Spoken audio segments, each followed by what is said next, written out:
to Stop Booking Around. I'm Jon Cronshaw and I'm joined again by another guest. I've got Clare Sager with us today. She's the fantasy author of A Thief and a Gentlewoman.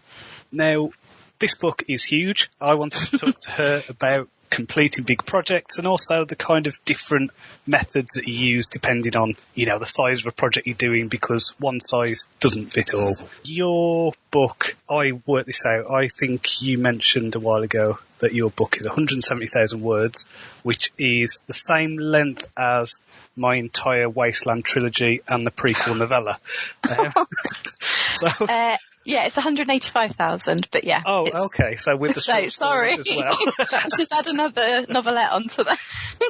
So yeah, my entire Wasteland series. Yeah, there you go with the short stories. Yeah, but I think I envy you being more sensible than me in doing that. How did you manage that project then? Because I mean, that is a lot of words and a big undertaking in terms of both first drafting and then I cannot imagine how long this must have taken you to edit. Yeah, it is a bit of a beast.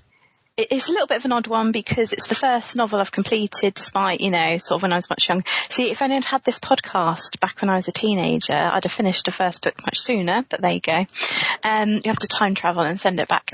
Yeah, I'd, sat down to write novels since about the age of about 12 or so, and this is the first one I've ever completed. So it was probably slower than I could do it now, because, I was learning a lot of things along the way and real life gets in the way, so I'd draft it and then wouldn't touch it again for a year or something like that. I mean, if you go from when I first started drafting it, that was in 2009. And then obviously I finished editing it and released it this year. And this is 2018, in case you're listening in the future. It's almost hard to sort of give it a time scale because of that. But the way I sort of ended up getting to the end of it, I think if I were to sit down and put all that time together in one block, it maybe would have been a couple of years, I think. And drafting wise, one of the main things that I do nowadays that I've kind of learned from going through all of that process is, I've used a lot of the tips from things like the Rachel Aaron book. Have you read that one? 2K to 10K, is it? Oh, yeah, I have read that. Yeah, I picked that up when I was still working on the first draft of this. And, yeah, all the tips in that I found so helpful and really helped me to improve my word count rate. I suppose a lot of the issues that you get with writing become magnified when you write such a big project. So not only do you get sort of more mileage out of any increase in your writing speed you can get, but also the more time you can get and the more into the right mindset that you can get to spend time writing rather than maybe procrastinating or doing other things. So I kind of worked on all of those things to help me really get through the draft and then eventually through the edit as well. I think the edit took me from getting my developmental editor's feedback. I think I took about a year from doing that to publishing. With the process then, I mean, was this something that you outlined and plotted beforehand, or was this you just sat down and wrote? And things appeared. No, I'm a massive plotter, definitely. For me, that's proved to be one of the biggest differences from what I've done with this book. And there's a novelette that goes with it that I give out to my reader group and so on, and started work on book 2. All of these have got a very detailed outline, whereas stuff that I tried on as a teenager and even in my 20s, I was trying to pants it, and just that for me that doesn't work. I think it's one of those things you have to do what works for you, and trying out. That's why I definitely advocate trying out different techniques in all areas of writing. But yeah, for me, I definitely had to have an outline, and it was a very detailed one. One of the big things with a long book like this, and this is book 1 of a 4-book series as well, so the whole story in itself is going to be ridiculously long. Is, you've got a lot of moving parts. You've got a lot of characters. You've got your central plot, but then you also have your subplots that all have to weave in, and keeping track of all of that stuff over such a long story, I don't know how anyone would ever do it, pantsing it, to be honest. So yeah, I do a very detailed outline. I have scene by scene exactly what's going to be in there. So for book 1, I did the outline and so on, went ahead and drafted it, and then got a developmental edit and had to change a load of things, and I actually ended up adding 65,000 words in that edit, and I'd rewritten scenes and characters and things like that as well. But what I'm doing for book 2, and I think I would suggest is a good idea for anyone, like I said, especially if you are working on such a long piece, I've actually done the outline and then put that past my developmental editor at that point. That's a very good idea, especially as it takes such a long time to draft things. It's almost like you're throwing away so much work. I don't understand why people aren't more inclined to do that, to kind of go on the outlining stage, because I think it'll be cheaper. It's a fairly detailed outline. So for book 2, I think it was about 11,000 words, and that was significantly cheaper than her editing the 120,000 words of book 1. So yeah, absolutely. It's a lot quicker for her to get it back. I think she gave it back to me about 2 weeks as well, whereas her edits on a full book for me would be more like 8 weeks. Again, because of she normally works on a sort of 4-week turnaround, but because my books are so long, she does 8 weeks for me. And the other thing as well, the great benefit about having her look at the outline and identifying problems at outline stage and fixing them then, is it's so much easier to move a bullet point paragraph from one part of the book to the other, or to change it or to scrap it, than it is, like you said, if you've spent hours writing 3 scenes that all need to be scrapped or completely rewritten because you've got a character completely wrong or the event's completely wrong. And that also goes for me about pantsing versus plotting.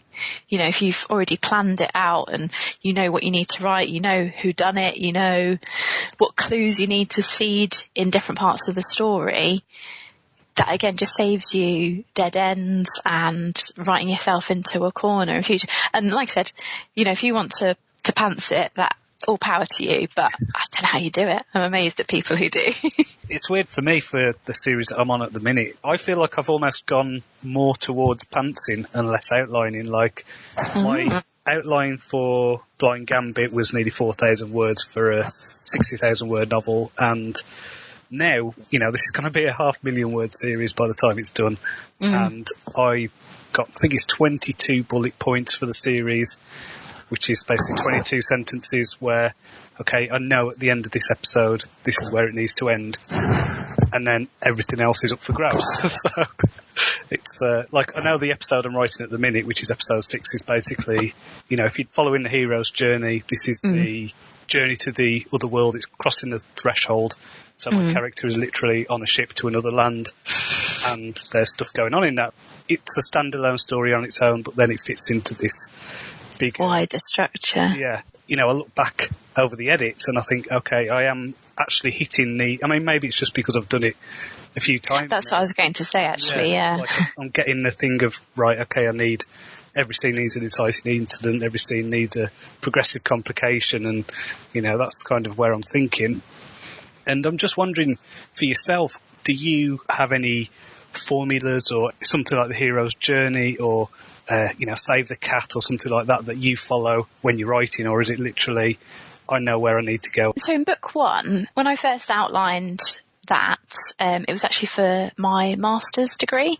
So obviously I had sort of input from a lecturer at that point, and we did talk a bit about, 3-act structure and things like that, and obviously I'd studied it in my BA degree and stuff like that. So I think back at that time I did sort of vaguely look at 3-act structure, but at that time I was like, oh no, it's cramping my art, darling. So I didn't want to get formulaic. Oh, sweet, innocent, naive Claire that I was. So with book 1, I didn't really sort of follow a specific structure like that, but now I look at it and sort of, so that's one of the things I've looked at since finishing book 1 and have tried to implement into my outline for book 2, is sort of following more of a structure. And actually, as I was reading up on it more and getting into it in more detail, I just sort of think I was caught myself thinking about things that I'd done in book 1, and although I didn't sit down to follow a particular sort of structure, technique, I suppose, or model, there are definitely things in there sort of go, oh, actually, yeah, I did have, the dark moment and things like that in book 1. And I think that sort of thing can come from just internalizing it sometimes. Obviously I was always a really avid reader as a kid, and, you know, how many films we've watched over the years and TV shows and stuff like that. So I think you can kind of internalise some of those things. So I've outlined book 2 and book 3, which is currently with my editor. And I used K.M. Weiland's Structuring Your Novel. I've also read Save the Cat. So basically I kind of set out, and I've read halfway through Into the Woods.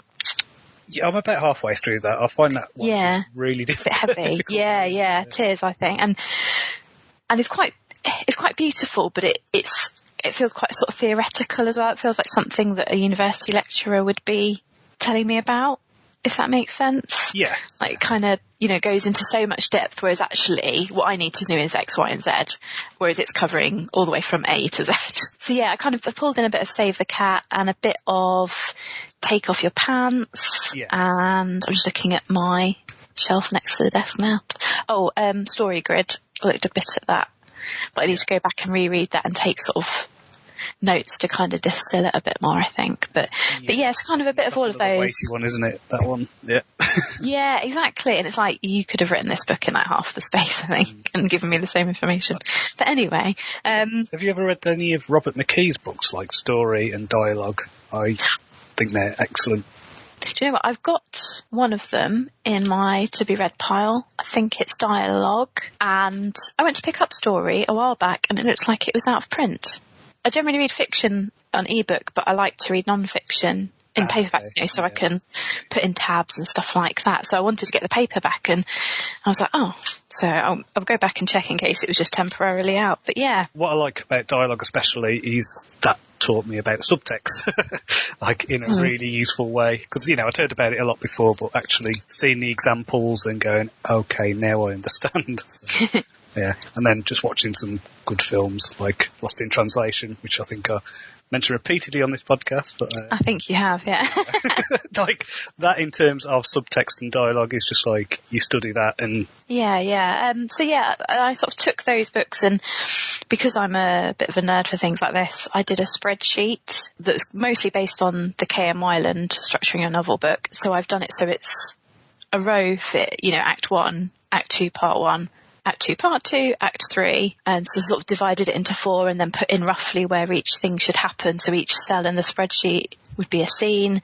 So that's what I've used to outline books 2 and 3. Yeah, and I found that really helpful. But at the same time, I do always think that once you learn those, you know, it's always that thing of once you've learnt the rules, you need to know when to break them. I think, you know, if it logically isn't going to make sense for your dark moment or something, you know, one of the particular parts that someone tells you in their structuring method, it doesn't make sense for it to happen there, and actually you need it to happen a scene earlier or 3 scenes later, or if it helps you to have it 5,000 words later or earlier, then I think sometimes you kind of got to make that executive decision, as it were. So I think there's a danger sometimes of people maybe following those things too slavishly. Yeah, well, I think Weiland is kind of at the extreme end of that, where she'll be like, right, at 16.5%, you need to have this plot. Yeah. Like, I don't know. Have you ever watched Life is Beautiful? It's like the inciting into that doesn't come until about halfway through the film. So it's an amazing film. It's just stunning. The whole thing with that is that the first 45 minutes of it is just set up, so that the inciting incident does actually give you that gut punch. So it's really, really heartbreaking. With the stories then, I mean, how do you find it then? I mean, you mentioned you've got this novelette. I mean, how do you find going from a massive story to something that is, about 10,000 words or something like that? I really struggle. I think I just am natural, you know, even when I was a kid at school and things like that, I've always struggled to write short stories, to be honest, because it's maybe my natural inclination to go towards big ideas and big stories. And then, you know, even as I'm writing down the story or the outline and sort of the idea of it, I'm like, oh yeah, and then that will tie into that, and that can be that, and then that person actually might turn out to be such, you know what I mean? And so it all becomes quite interwoven and complex as I'm coming up with ideas for stories. So I think that's why I end up, you know, I've always gravitated more towards writing novels than shorter fiction, and then why obviously my first one has ended up such a monster of one. But what I am working on now is my next project, because The Thief and Gentleman was so long, and obviously I've set a precedent for that series and a sort of style of book, if you like, for that series. Yeah, I've done the novelette, which I think was about 10 or 11, maybe 12,000 words that I give to my mailing list. I've done those, and then obviously I've got to continue in that vein for that series. But doing that, I'm not going to get another book out until April or May next year at the earliest. And I kind of don't want to leave things fallow for that time, if you like, in terms of publishing. So I've actually developed a new series that I'm also going to be working on alongside. And for that one, I've learnt my lesson because I'm going to do it as, rather than one full-length novel, it's going to be 4 novellas that add up. Eventually I'll publish as one volume, and then there'll be 4 of those. So there'll be 12 books altogether that will all be sort of 20 to 30,000 words.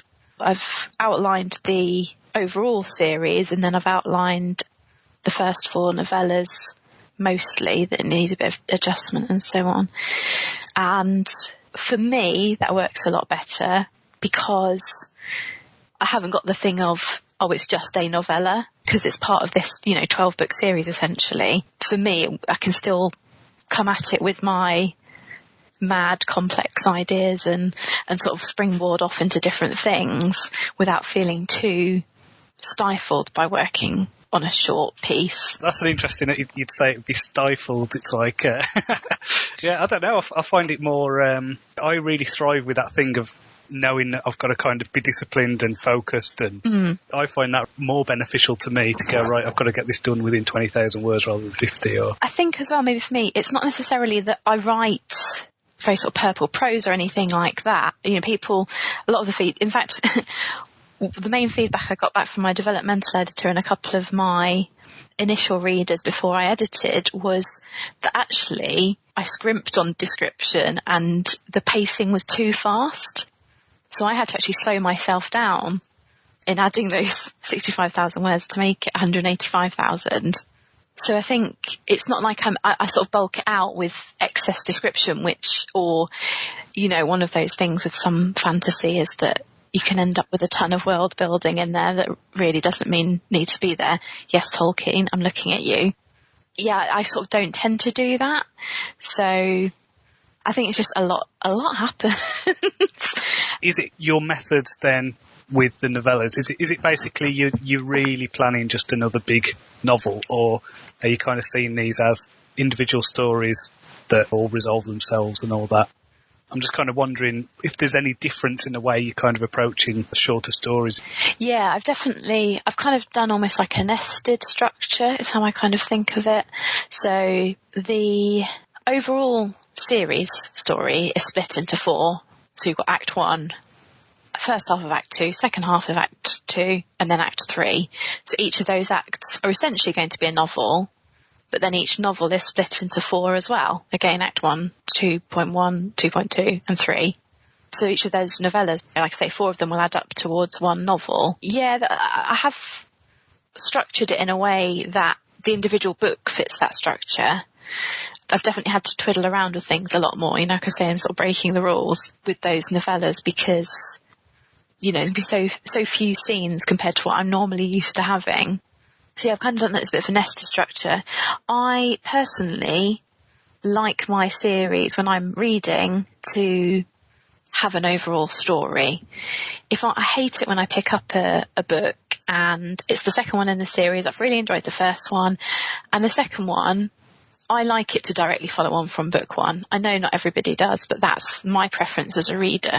So I like it to be that it continues an overall story, even if the specific events of book 1 are resolved to an extent, but there's still something carrying on into book 2.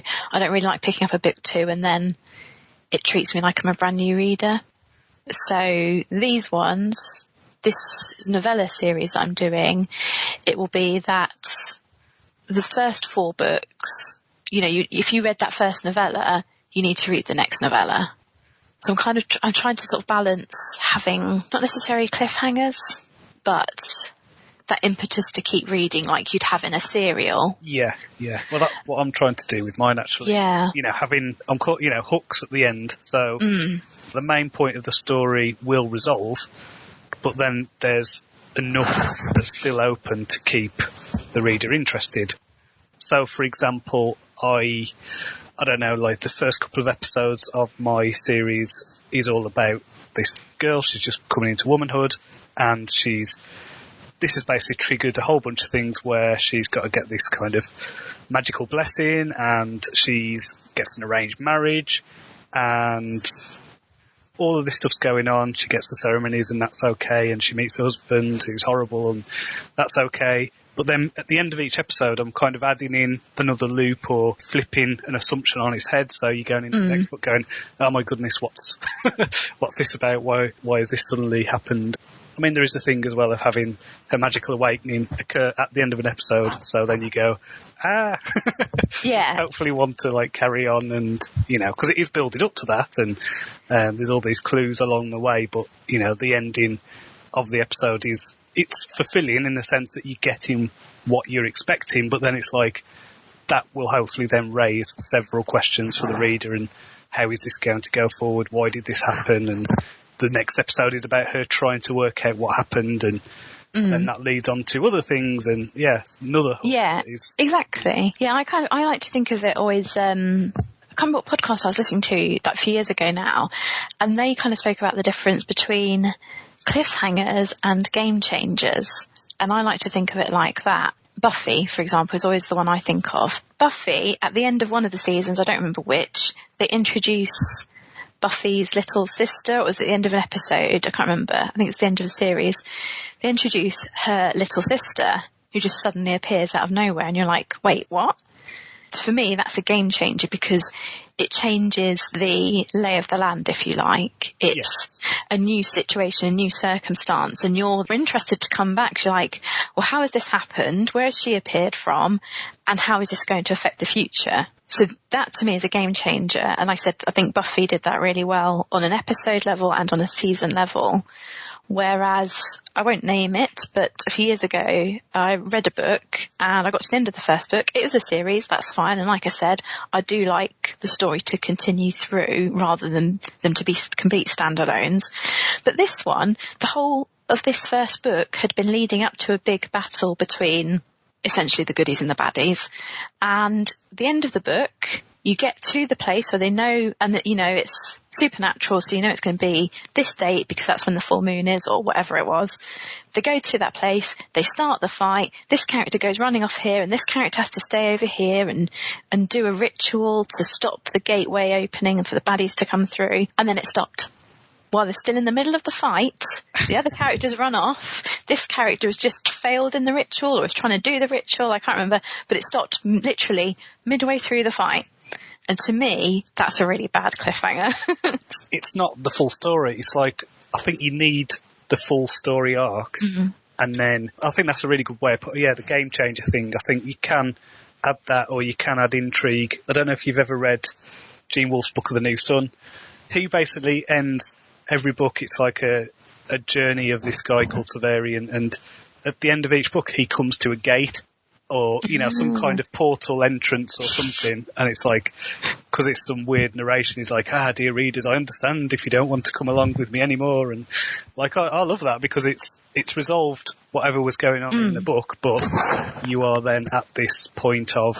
a new thing about to happen, and you're intrigued by it and curious about it. Yeah. So it's like you realise you get to the end of the first book and you've got to the edge of the city, and it's an absolutely massive city that is, I don't know, I think it's probably about the size of our country, it's just one city. There's all these little details that come out as well when you realise, okay, this isn't a medieval fantasy, is it? This is actually a far future science fiction. There's robots everywhere, and it's like you get the rug being pulled from you all the time with it, and the unreliable narrator and a weird style, and so that just keeps you intrigued. And I don't know, it's like wanting to see more of the world and wanting more rather than just if it had gone, he opened the door and then that's the end of the thing, I would have put the book down and never read it again, but... Yeah, although I had to chuckle to myself when you were saying about the portal thing, because it did remind me of, and this is like revealing my terrible 90s TV viewing, did you ever watch Sliders? Yes. So if I recall correctly, I know that at least it is on one episode, if not every episode, at the end they would slide to the new place. Yeah. It's and you would... Quantum Leap. Quantum Leap do the same thing, yeah. And you'd have them just look around and be like, well, what's this place like? And then that was the end of the episode. So, you're like, right, well, how are they going to manage in this world that's all flame or whatever it was? Or how is, what's his name from Quantum Leap going to deal with being a woman who's taming lions or whatever it might be? But the story was already resolved. So yes, exactly. Worked, so. Yeah. With A Thief and a Gentlewoman, for example, in that there is a murder and a character is framed for that murder. By the end of that book, Quinn, the main character, has solved that crime and resolved that story. But the person behind it is, although that one person has been, who was part of the crime, has had faced justice, there is still somebody who's at large, and we know that they've got a bit of, they're going to be coming back to solve their beef with that character, as it were. So I've left a hook open, but I have resolved the story of that crime and that framing. So, like you say, it's about having open loops, but giving some sense of satisfaction to what you've set up. I find this can actually be really frustrating with scenes. I don't know if you've ever read any Dan Brown stuff. I read the Da Vinci Code, back when it was, such a big thing. I had a mate, when I was doing my PhD, I had a friend who was doing his thesis about the Rosslyn Chapel. And basically when you do a PhD, you kind of have to read everything that you can about this subject, and so this was at the time of the Da Vinci Code, and there was loads of crap conspiracy books and spin-offs all about. Oh dear, it's bad timing. So, yeah, I think it really hampered his work a bit. But yeah, like the way that is written it is just cliffhanger, just to get you to go to the next page, and it's exhausting. I found that book really just, I think it's fast-paced, but it's fast-paced because it just uses a lot of cheap tricks and... Yeah, and I know exactly what you mean, and I seem to recall it was quite a big book, it's very thick, but I think part of that was because... 100 words per page or something, wasn't it? Well, yeah, because I seem to recall, a lot of the chapters were really short. So a lot of that must have been a blank page where they'd only used part of the page of the chapter and already started a new one kind of thing. Yeah. But yeah, I think it's definitely a balancing act between, and I'd say at a scene level, at a chapter level, at a novel level, and also I'm going to be serializing 4 novels into 4 novellas, each one of them into 4 novellas. So there's a balancing act there between each novella, but giving some sort of satisfaction, but still leading the reader through. So I think a couple of my novellas might end up with cliffhangers, but, the next one will be out 2 or 3 weeks later, and the end of that set of 4 novellas will be a game changer rather than a cliffhanger. So, there'll be some sort of satisfaction and resolution, but there'll be sort of a new thing opened up. But I think it's about balancing those things so it doesn't feel like a cheap trick to the reader, because I felt that way about reading the Dan Brown, and like you say, for it to not be exhaustingly paced. Yeah, with my novella series, it's like I've got the first 5 books. I purposefully resolved that 5th book in a way that would feel like the end of a novel. Mm-hmm. We're moving on to this kind of next series, next kind of section, which will be the next 5 books, and that ends. I know where that's ending. I know that that's got a particular kind of satisfying series arc kind of ending there. So yeah, that nesting thing's a really good way to see it. It's like following a story within stories within stories, isn't it? The different layers of story that all kind of fit together. So one thing that I find weird is I think I found my groove with the novella length. I think that is perfect for me in terms of I don't feel like I'm drafting for too long, and I often find that short stories take longer to write than they should. If that makes sense. I think that's because they are I don't know, they seem to require a lot more tightness in terms of storytelling and character and on a product level as well. Yeah, because you've kind of got to, you've still got to have those structural elements in there, but you've got a fraction of the words in which to do it. So I'm similar, I don't find short stories don't take the proportionate number of words, less time and effort to do than something longer at all. Yeah, definitely. I'm with you on that one. Yeah. A lot of short fiction is definitely structured differently to the longer pieces. Like, I found this with writing flash fiction is, flash fiction is stories that are under 1,000 words and you kind of have to get in and out. And a lot of the stuff that we're told about how to structure a story, sometimes you don't need even a climax in a flash fiction story. Sometimes it can be the point before the climax where the character has a realisation, and that is enough. Same with short stories as well. I mean, there's I don't know if you've ever looked at Lester Dent's short story structure thing. Like, I find that really useful just because it is the perfect way to think about doing a short story, which is basically you chop it up into 4 pieces, raise attention each time, have something of a twist or a revelation at every quarter, and then end with something unexpected that ties back to the beginning. And it's a really cool way of doing it, but it just doesn't work once you get past a certain word count.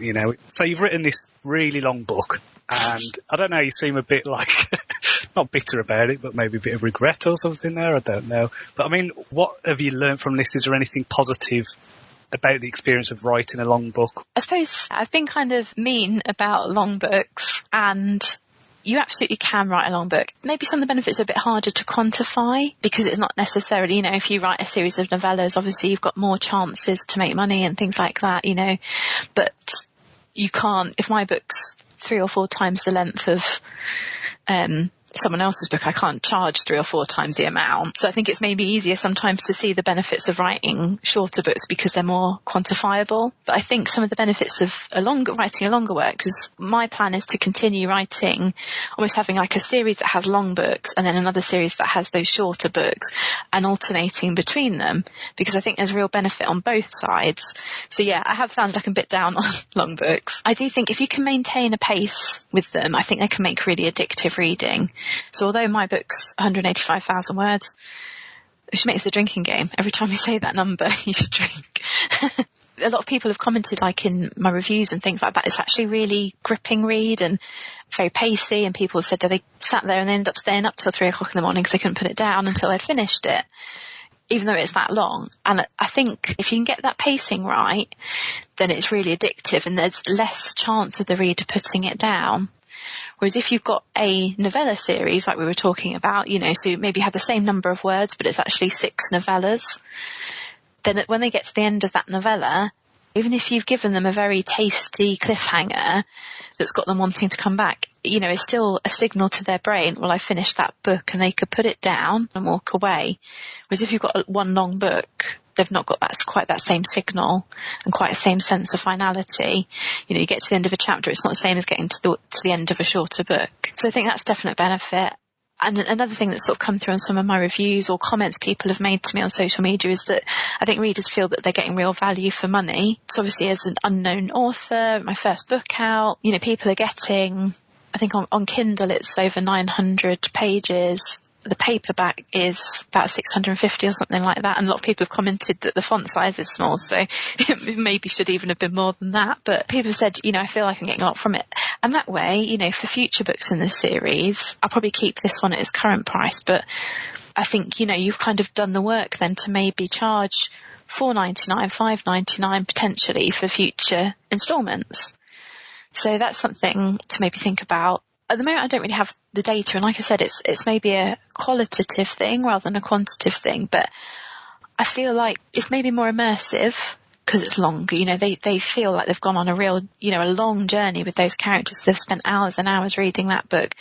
So I don't know, my instinct kind of says it's maybe a greater chance to win loyal fans than if you're writing shorter books. Not to say you can't win loyal fans, but I think they'd maybe have to pick up a few of your books before they became a loyal fan if you're talking about shorter books.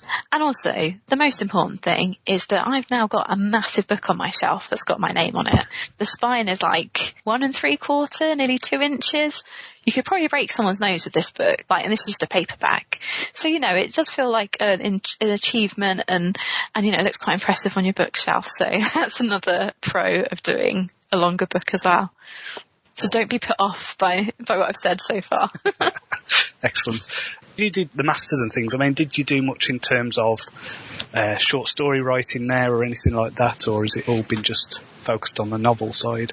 Yeah, so when I did masters, in that when I did my BA, because I did my BA, worked for I think a year, and then went back into my masters at the same place, so it does kind of all run together a little bit in my head. Yeah, my BA, you kind of, in your first year, you did poetry, screenplays, and prose fiction, as well as various creative non-fiction stuff. So, you kind of had a chance to try everything, which I thought was really handy for the BA.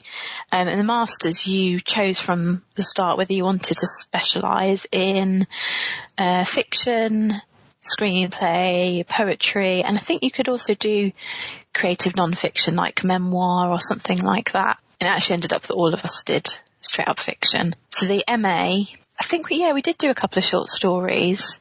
Things like, it was, maybe be given a theme or a technique or something like that to sort of work with and try out for short stories. But looking back, actually, now I think of most of my short stories, not all of them, but a lot of them actually end up more being tableaus of a bigger story, which, unsurprising for what I was saying earlier about sort of the kinds of ideas I have. So, yeah, I have always sort of struggled to write short stories anyway. But yeah, we did short stories, and as well as then you had to submit the first 40,000 words of a novel as your dissertation, essentially.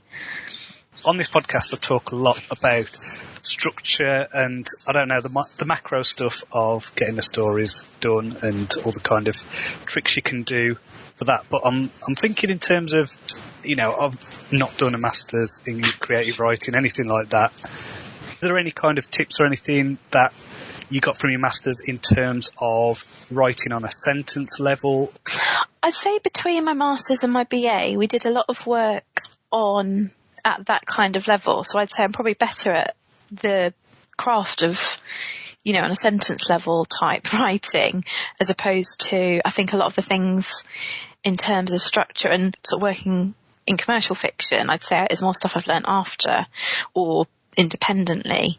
This was maybe where getting to do a bit of poetry during my BA actually helped. Things like just thinking about the metaphors and similes you use and thinking of and looking at different ways to describe things. So I remember my very first day of my BA, we were given an apple and had to describe it, but it was about actually really looking at the thing. I always try and sort of go back to that idea, and I did study art for a little while before I did that, and that's something else you have to do, in your drawing and your painting and so on. You don't just look at the apple and go, oh, it's green apple. It's about that texture of the surface of it, the way that it catches the light. Is that specific apple actually quite matte? Has it got speckles of brown on the top of it? Actually, when you look at it, because of the kind of light you're in, although it's a green apple, maybe in the shadow there's a different colour in the shadow. And it's all of those things. It's a cool shadow because maybe the light is warm. And really taking a step back and seeing things and thinking about that, going back to that idea of specificity, I suppose, that was something we spoke about a lot. So I think learning to really be very specific with the words and the description and the likenesses that you draw between things. I think, use that one right word, not 3 nearly right words. I suppose it's knowing when to do that and knowing when to kind of zoom in and zoom out and how that pacing and things. Yeah, once you start getting into things that maybe have specific terminology. So like my books have rapier type fights, so you've got fencing in there. I drop in maybe the odd bit of terminology, but generally try not to get too bogged down in it. So I think there's maybe something around keeping to the language that a reader is realistically going to know and need to know. Definitely trying to put yourself in that character's mind, even though, you know, you're maybe not writing first person. I've started doing sort of close third person, so I tend to write in. And, you know, if I'm fighting for my life, I'm not thinking, I'm going to do I don't know fencing terms. This is will be revealed as a fraud right now, but hey, you know, I'm not going to think, I'm putting the finger around the ricasso of my rapier. I do have a rapier sat by my desk, by the way. And I'm going to pirouette away from my enemy and blah, blah, blah. And then I'm going to execute the such and such maneuver. And all that's not what I'm going to be thinking. The things I'm going to be thinking are, oh crap, there's a cut on my forehead, it's leaking blood into my eye, I have to keep wiping my eye, it's getting sore, and I'm going to get killed if I can't see what I'm doing or what they're doing. I need to think about my surroundings, I need to keep an eye out for this. How does the floor feel beneath my feet? All of those very visceral things. So yeah, they're definitely moments when I zoom right in on the feeling and the physical feelings and also the emotional ones that are at play. Maybe the specificity of where you're talking about it's a Rottweiler rather than a dog. You maybe change it for, you talk about the teeth and the colour of them and the way they gleam in the light and the bit of spittle coming off of its jaw as it's barking at you and about to bite you or whatever it is. Those moments you kind of, rather than using the perfect word in a technical way, you're using the perfect words in a more personal and visceral kind of way, if that makes any sense. Yeah, it does. I think that's maybe my take on it anyway. Like, I really like close third person. I think that's a really effective way of doing it. And I think you can use the metaphors and things like that to say something about the character and their experience. Someone who has been brought up in a royal household is going to see an item of clothing in a different way to a serving boy or whatever, And so the descriptions, you can kind of fit it around that character. Yeah, exactly. And the things that they notice, I like doing that with that as well. Yeah. So like one of my characters, the main character, she's, been learning to use a rapier since she was about 8, 9, 10 years old. Her sidekick type character, if you like, is from a completely different part of the world, and her background is more like a sort of Viking-esque one. And even then, she was always very bookish. So although she was sort of taught to fight to a certain extent, that wasn't where her interest lies. So the way that she would describe the things happening in a fight, even if she was using the same weapon, would be very different to the things that the other character would notice. So yeah, all of those things, I like the way that they can kind of add up. And I think that's maybe what I really enjoy about longer fiction, is that you get the chance to really sink your teeth into that and inhabit that character. And I think because I enjoy it as a reader as well, I love that feeling of you're reading a big long series that's like 4 really awesome books, and you kind of come to the end and you're actually just really sad to be saying goodbye to those characters that you've been with for maybe 500,000 words in total or something like that. Because your book is, I remember talking to you about this, I think it was in February, and you were saying that it was, historical fantasy, kind of gaslight. Is it gaslight romance, gaslamp romance kind of? Yeah, gaslamp I think is sort of, for me, the closest like subgenre I found to. And it was, I'm just trying to remember, like Constantinople kind of setting, was that? Yes, yeah, that's right. Well remembered. That was back in February, yeah. I'm just interested then in terms of, getting the details right and the research. Where does this come in your process? Is this something that you're like, right, I need to know about rapiers, I need to know about the history of Constantinople, I need to know all these little details, or is it a case of getting a story and then, we'll work that out later? Yeah, it's a kind of 18th century fantasy version of Constantinople, and I think I prefer doing that than I would straight historical, because if something doesn't work in real world history for the story I want to tell, I'm kind of stuck with it, and it could mean that story's never going to be doable. Whereas in fantasy, I'm going to go, well, in my version of Constantinople, that wasn't the case. Yeah, it's like alternative history, fantasy. Exactly, yeah. So I put that disclaimer out there. So I'm not trying to be like 100% historically accurate on anything, and that's my defence on that one. But I kind of like to go through a stage of immersing myself in the feel of the thing I'm writing about, or the period I'm writing about. So this city is, like I say, it's 18th century London meets 18th century Constantinople, as it was named then.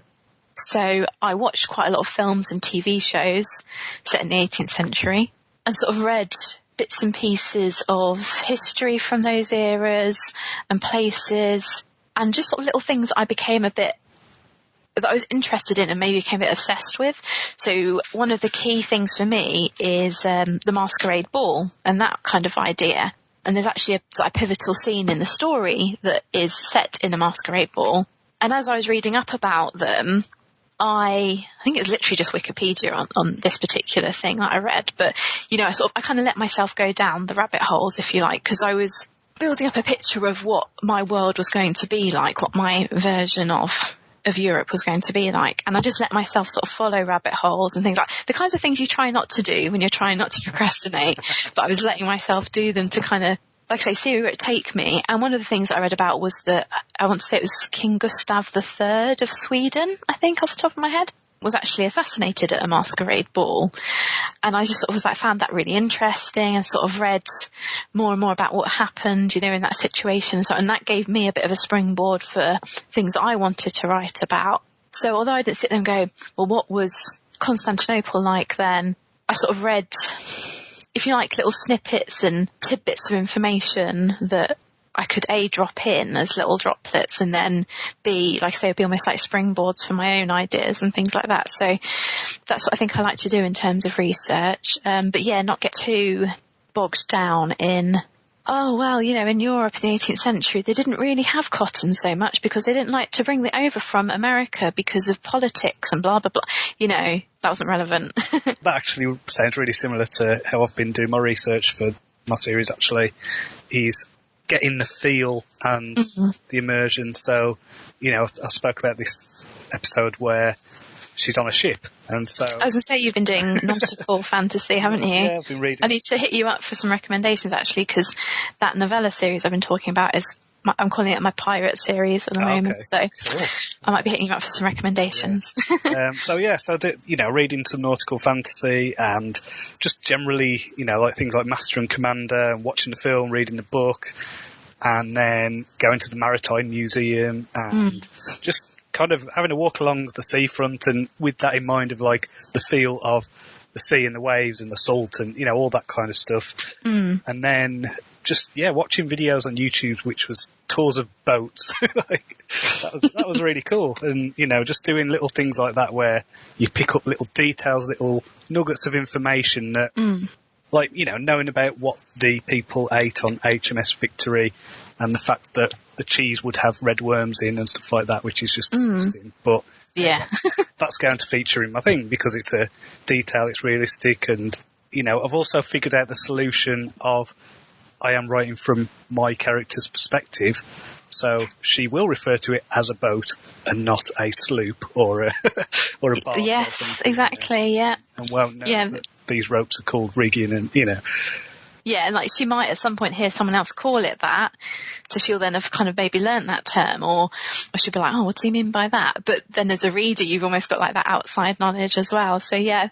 Think of it like seasoning, you know, for your little details and things like that. You know, you don't want a ton of pepper and salt on your food. You want, you know, just a little sprinkling of it, and that's what brings things to life without, a bit like we were saying before with action scenes and so on, without bogging it down in too much accuracy or too much detail that isn't really needed. Yeah, there was one detail that I learnt as well, which was how the officers on a lot of the ships in the 18th century, not the normal sailors, but the officers, their hammocks were strung in basically coffins. So they had their own coffin with a lid. The lid would be nailed on if they died, and then they'd just get slung in the sea with that box. But, well, I mean, it's sufficient, isn't it? Yeah. But they used to basically sleep on hammocks stretched in coffins, which I just thought, ooh. Yeah. So, well, I didn't know that. I'd never heard or seen that one before. That's interesting. Yeah. So little things like that where you're just doing the research, you're getting immersed in it, and then picking stuff up and not getting bogged down in the details. But then, I suppose, if you are writing historical fiction, I think it depends on the genre. It's like when I've written post-apocalyptic stuff, I've made sure to get a beta reader who knows about guns. I'm British, though, you know, so... we're like, guns? Well, I've never seen one in real life, or never touched one. So, you know, it was good to know that a revolver didn't have a clip and all these little details, and that different guns have different sized bullets. And I know. You know, you can't call it a bullet for a shotgun. It's not even a bullet, it's a shell. It's a shell. Yeah. I learnt that from Shaun of the Dead, so, you know, goes to show where you can pick up information from. Kind of not giving a knowledgeable reader chance to kind of be brought out of the story and go, that wouldn't happen. I was really lucky, and a few years ago I did actually get to go to Istanbul for a long weekend, and that, although by that point I'd finished the first draft, and I was editing, so, you know, if anything really major came through that was going to ruin the whole story, I was kind of in trouble, but thankfully that didn't happen. But it did give me a chance to go to some of the places that I'd already planned to use in the story, and just pick up little details. You know, some of them didn't end up just being part of the description of the place. They actually sort of came into the plot. So, for example, I went to the Topkapi Palace, and there, you kind of, in just one of the parts, there were these archways that then had a crossbeam between them. And it just must have been something to do with the structure or whatever. But I kind of noticed that, took copious photos, and sort of just went away. And then in the story, that ends up being the method that Quinn uses to get in through this particular window, because she climbs up to the crossbeam, walks across it, and gets in through the window, kind of thing. But I wouldn't have known anything about that if I hadn't had the chance to go. I doubt it's the sort of thing that you see very clearly in a photo, or maybe if you saw it in a photo you wouldn't think of it as a thing your character could use in that way. And there were places that we went when we were visiting that I didn't really know about, and I was like, oh my god, that needs to be a location in the next book or something. So it was amazing. The Basilica Cistern, which is this underground Roman water cistern that they use for storing all the water and so on. They had several of these across the city, but this particular one is now open as a tourist attraction, and it's really interesting. The atmosphere in that place is amazing, even though quite a lot of other people around. Because it's dark, it's got water in the bottom with fish in it. It's just they've got these subtle sort of uplights at the bottom of all these columns that have been taken off of ancient buildings to create this cistern. It's just a really crazy, interesting, atmospheric place, and you never get that necessarily from the photos of it.